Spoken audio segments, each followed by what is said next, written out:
Hello friends, ನಮಸ್ಕಾರ. Daily ಬೆಳಗ್ಗೆ ಎದ್ದೇಳೋ ಹಾಗೆಯೇ ಇವತ್ತು ಕೂಡ ನಾನು ಬೆಳಗ್ಗೆ 6 ಗಂಟೆಗೆ ಎದ್ದೆ. ಆದರೆ ಇವತ್ತು ಮಾತ್ರ ಪ್ರತಿದಿನದ ಹಾಗಿಲ್ಲ. ಯಾಕಂದರೆ ನನ್ನ ಲೈಫಿನ ಒಬ್ಬ ಇಂಪಾರ್ಟೆಂಟ್ ಪರ್ಸನನ್ನು ನಾನೇ ಬಿಡಬೇಕಾಗಿ ಬಂದಿದೆ. ಇಷ್ಟು ದಿನ ನಮ್ಮ ಜೊತೆನೇ ಇದ್ದು ನಮ್ಮ ಮುಖದಲ್ಲಿ ನಗು ತರಿಸಿರೋ ಅಂಥವ್ರನ್ನ ನಾವು ಸಡನ್ನಾಗಿ ಬಿಡಬೇಕು ಅನ್ನೋ ಪರಿಸ್ಥಿತಿ ಬಂದರೆ ಆ ನೋವು ಹೇಗಿರುತ್ತೆ ಗೊತ್ತಾ? ನಂಗೆ ಗೊತ್ತು. ಆದರೆ ಬಿಡಬೇಕಾಗಿರೋಂಥದ್ದು ಇವನಿಗೇನಾಯಿತು ಅಂತ ಯೋಚನೆ ಮಾಡ್ತಿದ್ದೀರಾ? ಮುಂದೆ ಕೇಳ್ತಾ ಹೋಗಿ, ನಿಮಗೆ ಅರ್ಥ ಆಗುತ್ತೆ. ನನ್ನ ಹೆಸರು ಧನುಷ್. ನಾನು ಇಂಜಿನಿಯರಿಂಗ್ ಕಂಪ್ಲೀಟ್ ಮಾಡಿ ಜಾಬ್ ಮಾಡ್ತಾಯಿದ್ದೀನಿ. 10th ಓದೋಬೇಕಾದ್ರೆ 10th ಚೆನ್ನಾಗೋದು ಲೈಫ್ ಸೆಟ್ ಆಗುತ್ತೆ ಅಂತ ಅಂದರು. ಅದು ನಂಬಿಟ್ಟು ನಾನು 10th ಚೆನ್ನಾಗಿ ಪ್ರಿಪೇರ್ ಆದೆ. ಆಮೇಲೆ PUCಗೆ ಎಂಟರ್ ಆದಮೇಲೆ ಈ 2 ವರ್ಷ ಚೆನ್ನಾಗೋದು, ಮುಂದೆ 4 ವರ್ಷ ಆರಾಮಾಗಿ ಎಂಜಾಯ್ ಮಾಡ್ಬೋದು ಅಂತ ಅಂದರು. ಅದು ನಂಬಿಟ್ಟು ನಾನು PUCಗೂ ಚೆನ್ನಾಗಿ ಓದ್ಕೊಂಡೆ. ಆದರೆ ಇಂಜಿನಿಯರಿಂಗಿಗೆ ಬಂದ ಮೇಲೇ ಗೊತ್ತಾಯಿತು, ಅಲ್ಲಿ ನನಗೆ ಡೇ ಟೈಮಲ್ಲೂ ನಕ್ಷತ್ರ ಕಾಣುತ್ತೆ ಅಂತ. ಆ ಕಿತ್ಕೊಂಡು ತಿನ್ನೋ M1 M2, ಅರ್ಥ ಆಗದಲ್ಲಿರೋಂಥ ಫಿಸಿಕ್ಸು, ಎಷ್ಟೇ ಕೋಡ್ ಬರೆದ್ರೂ ಲಾಸ್ಟಿಗೆ ಎರರ್ ಅಂತ ತೋರಿಸೋ ಪ್ರೋಗ್ರಾಮಿಂಗ್ ಲ್ಯಾಂಗ್ವೇಜು. 4 ವರ್ಷ ಎಂಜಾಯ್ ಮಾಡ್ಬೋದು ಅಂತ ಹೇಳಿದ್ರು. ಆದರೆ ಇಲ್ಲಿ 4 ವರ್ಷದ ನರ್ಕನೇ ಇದೆ. ಹಾಸ್ಟೆಲಲ್ಲಿ ಸೀನಿಯರ್ಸಿನ ರ್ಯಾಗಿಂಗು, ಮೆಸ್ಸಲ್ಲಿ ಟೇಸ್ಟೇ ಇಲ್ದಲ್ಲಿರೋಂಥ ಊಟ. ಇದೆಲ್ಲದ್ರ ಮಧ್ಯೆ ಫಸ್ಟ್ ಸೆಮಿಸ್ಟರ್ ಎಕ್ಸಾಮ್ಸ್ ಬಂತು. ನನಗೆ ಏನೂ ಅರ್ಥ ಆಗ್ದಲೇ ಏನೂ ಓದ್ದಲೇ ಸುಮ್ಮನೆ ಹೋಗ್ಬಿಟ್ಟು ಬರದೆ. ಇರೋ 6 ಸಬ್ಜೆಕ್ಟಲ್ಲಿ 4 ಫೇಲು, 2 ಜಸ್ಟ್ ಪಾಸು. ಆ್ಯಕ್ಚುಲಿ ಅದು ನೋಡಿದ ತಕ್ಷಣ ನನಗೆ ಪ್ರಾಣ ಬಿಡಬೇಕು ಅಂತ ಅನ್ನಿಸ್ಬಿಡ್ತು. ಕ್ಲಾಸಲ್ಲಿ ಎಲ್ಲರೂ ಚೆನ್ನಾಗಿರೋ ಮಾರ್ಕ್ಸ್ ತಗೊಂಡು ಒಬ್ರನ್ನೊಬ್ಬರು ಅಪ್ರಿಷಿಯೇಟ್ ಮಾಡ್ಕೊತಾ ಇದ್ದರೆ ನಾನು ಮಾತ್ರ ಫೇಲ್ ಆಗಿದ್ದೀನಿ ಅಂತ ಹಿಂದ್ಗಡೆ ಕೂತ್ಕೊಂಡಿದ್ದೆ. ನನ್ನ ಕಣ್ಣಲ್ಲಿ ನನಗೇ ಗೊತ್ತಿಲ್ಲದಿರೋ ಹಾಗೆ ನೀರು ಬಂದ್ಬಿಡ್ತು. ಆಗಲೇ ನನ್ನ ಪಕ್ಕ ಯಾರೊಬ್ಬರು ಬಂದುಬಿಟ್ಟು ನನಗೆ ಕರ್ಚೀಫನ್ನು ಕೊಟ್ಟರು. ಯಾರು ಅಂತ ತಲೆ ಎತ್ತು ನೋಡಿದ್ರೆ ಅಲ್ಲೊಬ್ಳು ಹುಡುಗಿ ನಿಂತಿದ್ಲು. ಅವಳ ಹೆಸರು ಸಂಜನಾ. ಎಲ್ಲರ ಮುಂದೆ ಎಂಜಾಯ್ ಮಾಡ್ತಿದ್ರೆ ಅವಳು ಮಾತ್ರ ಬಂದುಬಿಟ್ಟು ನನ್ನ ಪಕ್ಕದಲ್ಲಿ ಕೂತ್ಕೊಂಡ್ಳು. ಸಂಜನಾ ಏನಾಯಿತು ಅಂತ ಕೇಳಿದ್ಲು. ಅದಕ್ಕೆ ನಾನು ವಿಷಯನ ಹೇಳಿದೆ.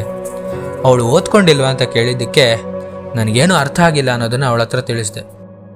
ಸಂಜನಾ ಅದಕ್ಕೆ, ನಾನು ಇದ್ದೀನಲ್ವಾ, ನೀನು ಸಪ್ಲಿಮೆಂಟ್ರಿ ಎಕ್ಸಾಮ್ಸ್ಗೆ ಮನಿ ಪೇ ಮಾಡು, ನಿಂಗೆ ಏನೇನು ಅರ್ಥ ಆಗಬೇಕೋ ಎಲ್ಲದನ್ನು ನಾನು ಹೇಳ್ಕೊಡ್ತೀನಿ ಆಯಿತಾ ಅಂತ ಅಂದ್ಲು. ನಾನು ಓಕೆ ಅಂತ ಒಪ್ಕೊಂಡೆ. ಏನು ಮಾಡಬೇಕು ಅಂತ ಅರ್ಥ ಆಗ್ದಲ್ಲಿರೋಂಥ ನನ್ನ ಲೈಫಲ್ಲಿ ನಾನಿದ್ದೀನಿ ಅಂತ ಕಾನ್ಫಿಡೆನ್ಸ್ ಕೊಟ್ಟು ಬಂದವಳೆ ಆ ಹುಡುಗಿ. ಅದರ ಮಾರನೇ ದಿನದಿಂದ ನನಗೆ ಕಾಲೇಜು 1 ವೀಕ್ ಹಾಲಿಡೇಸ್ ಕೊಟ್ಟರು. ಡೈಲಿ ಸಂಜನಾ ಅವ್ರ ಹಾಸ್ಟೆಲ್ಗೆ ಹೋದಾಗ ಅಲ್ಲಿ ಎಲ್ಲ ಸಬ್ಜೆಕ್ಟಿನ ಒಂದೊಂದು ಚಾಪ್ಟರ್ ಅಂತ ಅವಳು ಎಕ್ಸ್ಪ್ಲೇನ್ ಮಾಡ್ತಾ ಹೋಗ್ತಾ ಇದ್ಲು. ನಾನು ಅದನ್ನು ಮತ್ತೆ ಹಾಸ್ಟೆಲಿಗೆ ಬಂದುಬಿಟ್ಟು ಪ್ರಾಕ್ಟೀಸ್ ಮಾಡಿ ಓದ್ಕೊತಾ ಇದ್ದೆ. ಆ 1 ವೀಕ್ ಆದಮೇಲೆ ನನಗೆ ಫಸ್ಟ್ ಸೆಮ್ ಸಿಲೆಬಸ್ ತುಂಬ ಈಸಿಯಾಗಿ ಕಂಪ್ಲೀಟ್ ಮಾಡ್ಬೋದು ಅಂತ ಅನ್ನಿಸ್ತು. ಅದಾದಮೇಲೆ ಎಕ್ಸಾಮ್ಸ್ ಕೂಡ ಬರೆದೆ. ಈ ಸಾರಿ ಎಲ್ಲದರಲ್ಲೂ ಒಳ್ಳೆ ಮಾರ್ಕ್ಸ್ ಕೂಡ ಬಂತು. ಇದಾದಮೇಲಿಂದ ಇಬ್ಬರು ಜೊತೆಗೆ ಓದ್ಕೊಳ್ಳೋಕೆ ಸ್ಟಾರ್ಟ್ ಮಾಡಿದ್ವಿ. ಅವಳಿಗೆ ಅರ್ಥ ಆಗದೆ ಇರೋ ಟಾಪಿಕ್ಸ್ ನಾನು ಹೇಳ್ಕೊಡ್ತಿದ್ದೆ, ನಂಗೆ ಅರ್ಥ ಆಗದಲ್ಲೇ ಇರೋ ಟಾಪಿಕ್ಸ್ ಅವಳು ಹೇಳ್ಕೊಡ್ತಿದ್ಲು. ಹೀಗೆ 2 ವರ್ಷ ಕಳೆದೋಯ್ತು. ಇಬ್ಬರು ಒಳ್ಳೆ ಬೆಸ್ಟ್ ಫ್ರೆಂಡ್ಸ್ ಆಗಿದ್ವಿ. ಓದು, ಮಸ್ತಿ, ದಿನ ಗಂಟೆ ಮಾತಾಡೋದು. ಮೇ ಬಿ ಅವಳಿಗೆ ನಾನು ಅಡಿಕ್ಟ್ ಆಗಿಬಿಟ್ಟಿದ್ದೆ. ಏನೋ ಗೊತ್ತಿಲ್ಲ, ಸಡನ್ನಾಗಿ ಒಂದ್ಸಲ ಏನೋ ಕೇಳಬೇಕು ಅಂತ ಅನ್ನಿಸ್ತು. ಅದಕ್ಕೆ ಕೇಳಿದೆ, ನೀನು ಫಸ್ಟ್ ಸೆಮ್ಮಲ್ಲಿ ನನಗೆ ಎಕ್ಸ್ಪ್ಲೇನ್ ಮಾಡ್ತೀನಿ ಅಂತ ಬಂದೆಲ್ಲ ಯಾಕೆ ಅಂತ ಕೇಳಿದೆ. ಅದಕ್ಕೆ ಅವಳು, ಅವತ್ತು ನಾವೆಲ್ಲರೂ ಎಂಜಾಯ್ ಮಾಡ್ತಾ ನೀನೊಬ್ಬನೇ ಅಲ್ಲಿ ಹಿಂದೆ ಕೂತಿದ್ದು ನಂಗೆ ಇಷ್ಟ ಆಗಲಿಲ್ಲ, ನಿಂಗೂ ಎಕ್ಸ್ಪ್ಲೇನ್ ಮಾಡಿದ್ರೆ ನನಗೂ ಆ ಟಾಪಿಕ್ಸ್ ಮೇಲೆ ಒಳ್ಳೆ ಗ್ರಿಪ್ ಬರುತ್ತಲ್ಲ ಅಂತ ಹೇಳಿಬಿಟ್ಟು ನಿಂಗೆ ಹೆಲ್ಪ್ ಮಾಡಿದೆ ಅಂತ ಹೇಳಿದ್ಲು. ಅದಕ್ಕೆ ನಾನು ಹೇಳಿದೆ, ಥ್ಯಾಂಕ್ಸ್ ಕಣೆ, ಅವತ್ತು ನೀನು ಆ್ಯಕ್ಚುಲಿ ಇಲ್ದಲ್ಲೇ ಇದ್ದಿದ್ರೆ ನನ್ನ ಲೈಫಲ್ಲಿ ನಾನು ಯಾವುದಾದ್ರು ರಾಂಗ್ ಸ್ಟೆಪ್ ತೊಗೊತಿದ್ನೇನೋ ಅಂತ ಹೇಳಿದೆ. ಅದಕ್ಕೆ ಅವಳು, ಸುಮ್ಮನಿರೋ, ನಾನಿದ್ದೀನಿ ತಾನೇ ಅಂತ ಮತ್ತೆ ಹೇಳಿದ್ಲು. ಇಂಜಿನಿಯರಿಂಗ್ ಆದಮೇಲೆ ಜಾಬಿಗೆ ಹೋಗೋಕ್ಕಿಂತ ಮುಂಚೆ ಅವಳ ಫ್ರೆಂಡ್ಸು ಮತ್ತು ನಮ್ಮ ಫ್ರೆಂಡ್ಸ್ ಎಲ್ಲರೂ ಸೇರಿಬಿಟ್ಟು ಒಂದು ರೆಸ್ಟೋರೆಂಟಿಗೆ ಹೋದ್ವಿ. ಅಲ್ಲಿ ಅವಳು ಆರ್ಡರ್ ಕೊಡಬೇಕು ಅಂತ ಹೇಳಿಬಿಟ್ಟು ಕೌಂಟರ್ ಹತ್ರ ಹೋದ್ಲು. ಅವಳ ಫೋನು ಟೇಬಲ್ ಮೇಲೇ ಬಿಟ್ಟು ಹೋಗಿದ್ಲು. ಆಗಲೇ ಅವಳಿಗೆ ಯಾರೋ ಕಾಲ್ ಮಾಡಿದ್ರು. ಸಂಜನಾ ನಿಂಗೆ ಕಾಲ್ ಬಂದಿದೆ ಅಂತ ಅಂದಿದ್ದಕ್ಕೆ ಅವಳು, ಲಿಫ್ಟ್ ಮಾಡಿಬಿಟ್ಟು ಆಮೇಲೆ ಮಾಡ್ತೀನಿ ಅಂತ ಹೇಳು ಅಂತ ಹೇಳಿದ್ಲು. ಸರಿ, ನಾನು ಕಾಲ್ ಲಿಫ್ಟ್ ಮಾಡಿ ಮಾತಾಡಿ ಕಾಲ್ ಕಟ್ ಮಾಡಿಟ್ಟೆ. ಹೋಮ್ ಸ್ಕ್ರೀನ್ ಓಪನ್ ಆಯಿತು. ಸಡನ್ನಾಗಿ ವಾಟ್ಸಾಪಲ್ಲಿ ಒಂದು ಪಾಪಪ್ ಮೆಸೇಜ್. ಆ ತಲೆನೋವು ಜೊತೆ ಊಟ ಆದಮೇಲೆ ಹೇಳು, ನಾವಿಬ್ಬರು ಸೇರಿಕೊಂಡು ಮೂವಿಗೆ ಹೋಗೋಣ ಅಂತ ಒಬ್ಬ ಹುಡುಗಿಯ ಮೆಸೇಜ್ ಇತ್ತು. ಅದನ್ನು ನೋಡಿಬಿಟ್ಟು ನಾನು ಕಾಂಟ್ಯಾಕ್ಟ್ಸ್ ಓಪನ್ ಮಾಡಿ ನನ್ನ ನಂಬರನ್ನು ಸರ್ಚ್ ಮಾಡಿದೆ. ನನ್ನ ನಂಬರನ್ನು ಅವಳು ತಲೆನೋವು ಅಂತ ಸೇವ್ ಮಾಡ್ಕೊಂಡಿದ್ಲು. ಅದನ್ನು ನನಗೆ ಇನ್ನೂ ನಂಬಬೇಕು ಅಂತ ನನಗೆ ಅನ್ನಿಸ್ಲಿಲ್ಲ. ಚಾಟ್ಸನ್ನೆಲ್ಲ ಓಪನ್ ಮಾಡಿ ನೋಡಿದೆ.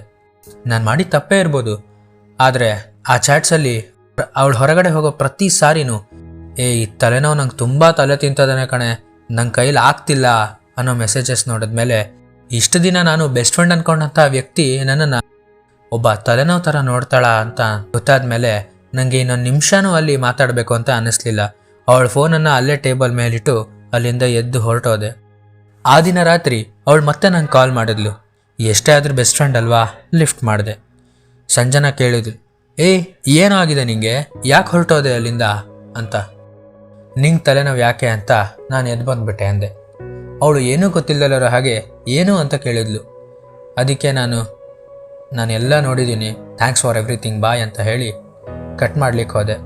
ಅದಕ್ಕೆ ಅವಳು ಆಗಲ್ಲ ಕಣೋ, ಒಂದ್ಸರಿ ನಾನು ಹೇಳೋದು ಕೇಳು ಅಂತ ಬಂದ್ಲು.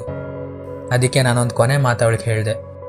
ನಾನು ನಿಂಗೆ ತಲೆನೋವಾಗಿದ್ದೀನಿ ಅಂತ ನನಗೆ ಮುಂಚೆನೇ ಹೇಳಿದ್ದಿದ್ರೆ ನಾನು ಆವಾಗಲೇ ನಿನ್ನ ಲೈಫಿಂದ ಹೊರಟೋಗ್ತಿದ್ದೆ ಅಲ್ವಾ ಅಂತ ಹೇಳಿ ನನಗಿನ್ನೂ ಅವಳ ಹತ್ರ ಏನು ಮಾತು ಕೇಳಲಿಕ್ಕೆ ಇಷ್ಟ ಇರಲಿಲ್ಲ. ಸೊ ನಾನು ಕಾಲ್ ಕಟ್ ಮಾಡಿಬಿಟ್ಟೆ.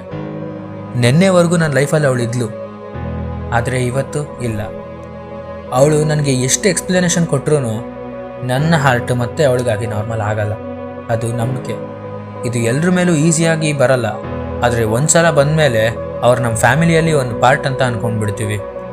ಆ ಬಾಂಡ್ ಕ್ರಿಯೇಟ್ ಆಗೋಕ್ಕೆ ತುಂಬ ಟೈಮ್ ಬೇಕಾಗುತ್ತೆ, ಬಟ್ ಅದನ್ನು ಬ್ರೇಕ್ ಮಾಡೋದಕ್ಕೆ ಜಾಸ್ತಿ ಟೈಮ್ ಬೇಕಾಗಲ್ಲ. ನಾನು ಕೊನೆಯದಾಗಿ ಏನು ಹೇಳಬೇಕು ಅಂದ್ಕೊತೀನಿ ಅಂದರೆ, ಯಾರೋ ಏನೋ ಹೇಳಿದ್ರೆ ನಮ್ಮ ಮೇಲಿರೋ ಟ್ರಸ್ಟ್ ಬ್ರೇಕ್ ಆಗಲ್ಲ. ನಾವು ಮಾಡುವಂತಹ ಕೆಲಸಗಳು, ನಾವು ಆಡೋ ಮಾತಿಂದನೇ ಟ್ರಸ್ಟ್ ಇರುತ್ತಾ ಮುರಿಯುತ್ತಾ ಅನ್ನೋದು ಡಿಪೆಂಡ್ ಆಗುತ್ತೆ. ಸೊ ಯಾವತ್ತೂ ಯಾರು ನಿಮ್ಮನ್ನು ನಂಬಿರೋ ಟ್ರಸ್ಟನ್ನು ನೀವು ಬ್ರೇಕ್ ಮಾಡಬೇಡಿ. ನೀವಾಗಿರಿ, ಖುಷಿಯಾಗಿರಿ. ಇಷ್ಟೊತ್ತು ಮಾತಾಡಿದ್ದು ನಾನು ನಿಮ್ಮ ಮಿಸ್ಟೀರಿಯಸ್ ನರೇಟರ್.